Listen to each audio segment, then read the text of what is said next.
அந்த சத்துரு கிட்ட இருந்து என் வீடு கிடைக்குமா?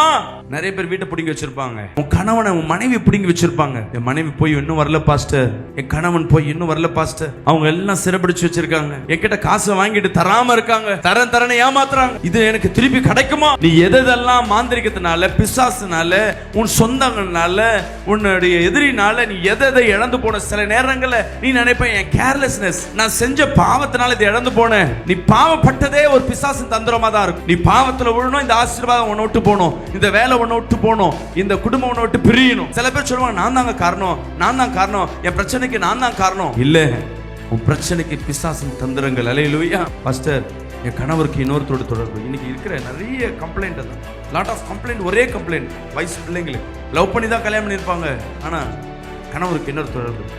கேட்டா நான் ஆமா நான் இப்படிதான் இருப்பேன், தெரியாம பண்ணாலும் பரவாயில்ல, தெரிஞ்சு துணிகரமா, நீ இல்லைன்னா பரவாயில்ல நான் அங்கே போயிடுறேன். நீ அந்த டைம் எல்லாம் போய் அவங்க கிட்ட போய் நீ கெஞ்சிட்டு நிற்க தேவையில்லை. இந்த வசனத்தை எடுத்து நீ படிக்கிற, நீ தேவனிடத்துல அதிகாரமா இந்த வசனத்தை எடுத்து நீ சொல்லினா கர்த்தர் இந்த வார்த்தைக்கு கீழ்ப்படிவார். ஏன்னா நம்மளை சுத்தி இருக்கிற இந்த ஆவிக்குரிய உலகம் நான் அடிக்கடி சொல்லுவேன், நம்ம சுத்தி இருக்கிற அந்த ஆவிக்குரிய உலகத்துல ரூல்ஸ் பயங்கரமா ஃபாலோ பண்ணுவாங்க. தேவ வார்த்தைக்கு அந்த ஆவிக்குரிய உலகமே நடுங்கும். நீ எந்தெந்த நேரத்துல நீ ஜெபிச்சிருப்ப கரெக்ட், நீ பாஸ்டிங் போடுறப்ப கரெக்ட், ஆனா கரெக்டான வார்த்தையை நீ பிரயோஜனப்படுத்துறனா அந்த வார்த்தைக்கு இந்த தூதர்கள் எல்லாம் நடுநடுங்குவார்கள். அல்லேலூயா.